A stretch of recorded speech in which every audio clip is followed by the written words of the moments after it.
Hi, welcome to the Culinary Club. My name is Olivia and I am the president, and today we will be making chocolate chip cookies. Very exciting. So now first, I'm wearing it right now. It's very magical, clearly. Here we go.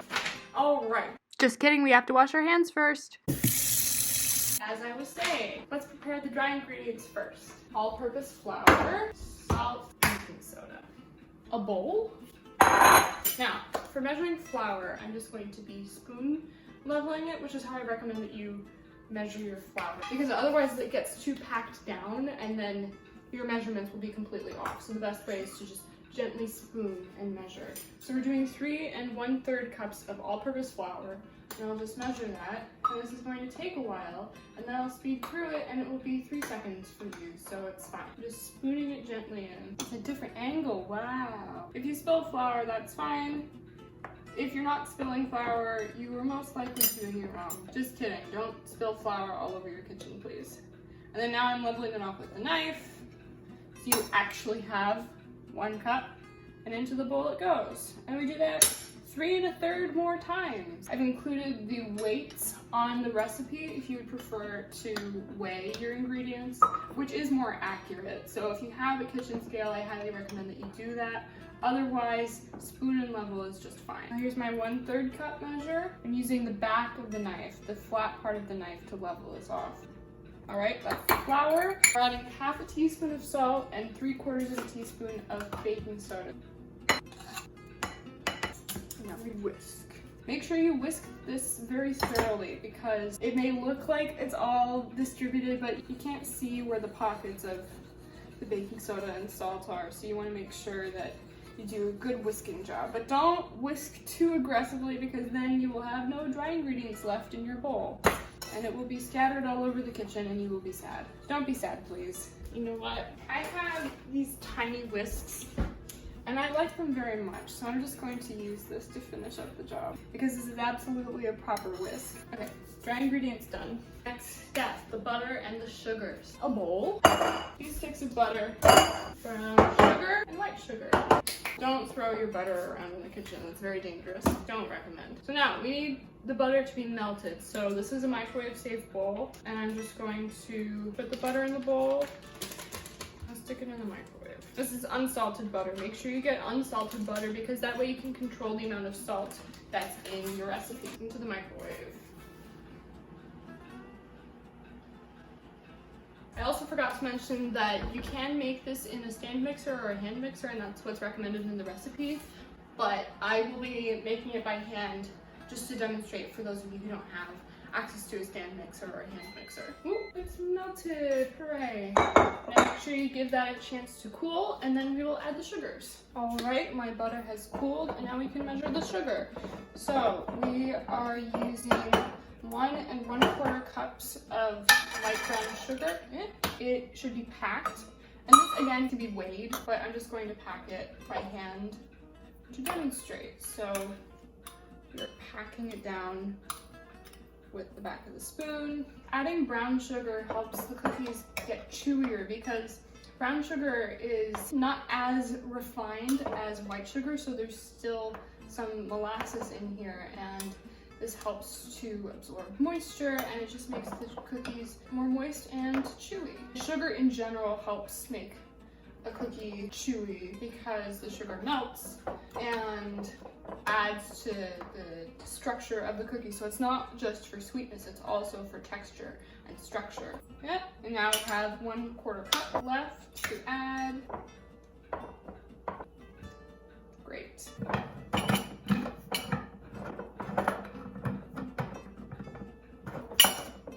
Great. You don't have to worry about packing this because these are just free granules, and this is perfectly fine to measure by volume. Or you can measure it by weight as well if that's what you're doing, but we're using 1/2 cup of white granulated sugar. This is where a stand mixer or a hand mixer would come in handy, but you can also do it by hand, so that's what I'm going to do. You just have to mix this for a few minutes until they're completely combined. I'm using a wooden spoon. Any other spoon that you have should be fine as long as it's large enough and is okay to touch melted butter. But if you're doing it by hand, you want to be kind of vigorous with it. If If you want to set a timer, you can if that's helpful for you, but you just want this to be completely combined and smooth. Now this is what you're looking for. It's lightened in color since the beginning. It's all completely combined. I don't see any peripheral butter that's trying to evade being mixed in. But this is what you're looking for. Good chef always cleans up after themselves. Vanilla, 4 eggs. Keep the spatula. Spatulas are fantastic. Highly recommend you get a spatula. This recipe calls for 2 eggs and 2 egg yolks. That means that we have to separate our eggs. First, I will just add in the regular eggs. We'll just do both of them at the same time. And this is why you have to make sure that your butter is cooled, because if the butter is too hot at this stage, it will cook the eggs. And you don't want scrambled eggs in your cookies. And when the butter is not too hot, it also makes it easier to mix with the sugars. So we'll mix this in. Just keep mixing until it comes together. If you're using a hand mixer or a stand mixer, you should be using low speed for this, or stir speed, even better. Another reason why I like this cookie recipe so much is because we use melted butter instead of solid butter, softened butter. And using melted butter also helps to make the cookies more chewy, because the melted butter can emulsify with the other ingredients. So a lot of the sugar is dissolved in the butter instead of just being combined with it. And the butter combined with the sugar, and especially when the sugar melts in the oven, helps to create this beautiful, beautiful texture. All right, that's come together. Let's separate our eggs. I know that separating eggs can seem daunting, but it makes it easier to separate eggs when they're cold. I just do it in my hands. So that's why we wash our hands. I have another container to let the white sit in, and then I just put the yolk directly in the bowl. If you feel uncomfortable, you can have what one of my friends used to call a quarantine bowl. I know it takes on different meaning nowadays, but the idea is that you separate your eggs over a particular bowl, and then you have a bowl for the whites and then a bowl for the yolks. And then if your yolk breaks, then you're only wasting that one egg, or you only can't use that one egg here, so you can scramble it up and still eat it. But your entire bowl of yolks or whites will not be ruined. So here we go. Cracking the egg gently over my bowl, letting the white fall in, and I'm going to dump the yolk into the palm of my hand. And I'm just going to gently move it back and forth until most of the white, if not all, has fallen off. All right, that's great. Number 2.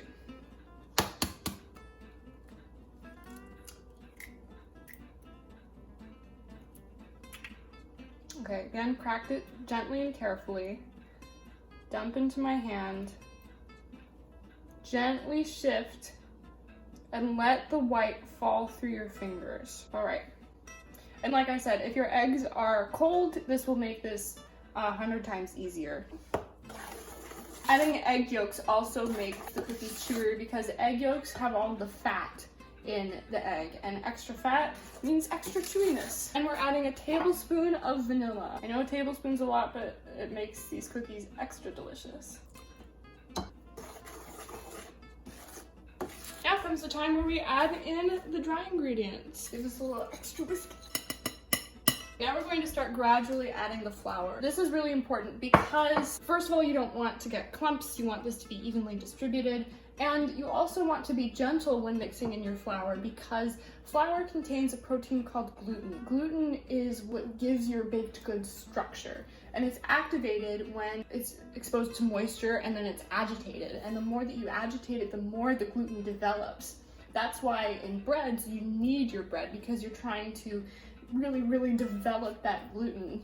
And then that gives you a really nice, bready, strong structure. But in cakes and cookies and things like that, you don't want to overdevelop the gluten, and so you just want to just barely mix in your flour, because otherwise, if you over mix it, then that's going to make your baked goods tough. And so that's just something to keep in mind. So I'm just going to gradually add in the flour. And I also have a spatula in case I need to scrape down the sides.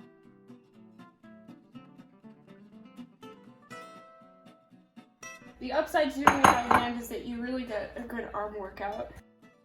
That's that, not touching it anymore. The final part is to add our chocolate chips. I'm using 2 cups of semi-sweet chocolate chips.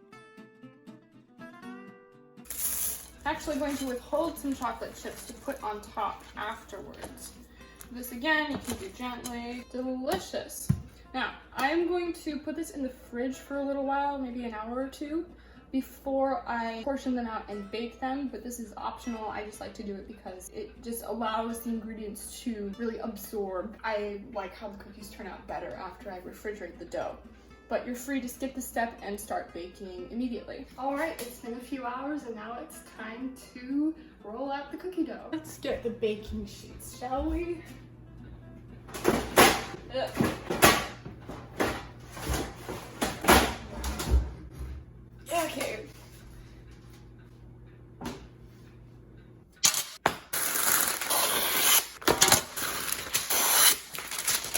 Here's my refrigerated dough. It's been there for about 2 hours. And now I'm going to start rolling these out in 1/4 cup portions. There's no rocket science to this. Just measure out 1/4 cup. Make sure your hands are clean.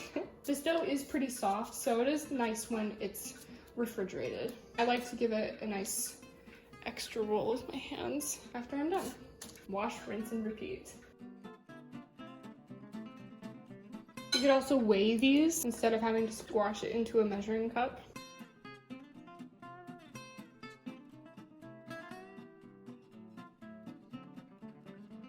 And that's it. You can put a few extra chocolate chips on top if you would like. Makes them look nice and chocolate chippy.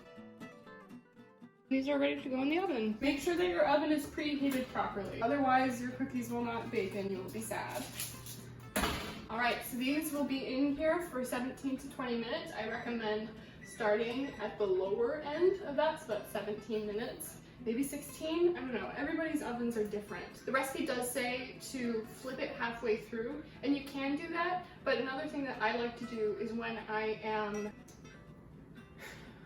it's baking for the last few minutes, so after this timer goes off, I'll generally bake it for another minute or 2 until they look done, and then I'll flip it. I just find that to be more effective. And then after that, we will have delicious cookies. Alright, it's been 17 minutes, and I'm going to go ahead and flip these around and push them in for another 2 minutes or so. They're still very pale, so not ready yet. All right, that's been 19 minutes, and these look great. They're golden all over, but they still look soft in the center. You want to keep these on the baking sheets for about 10 minutes because even though they're out of the oven, the cookies will continue baking because they're still hot and the baking sheet is still hot. So you want to leave them for about 10 minutes and then you can transfer them to a cooling rack and they're ready to eat. And there we have it, chocolate chip cookies. Thank you so much for watching. That sounds way too much like a YouTuber, that is very cringy, but I hope that you enjoyed making chocolate chip cookies with the Culinary Club. Welcome to the Culinary Club, and I'm so excited to see what you all have made. You made chocolate chip cookies, congratulations. Now go eat them, goodbye.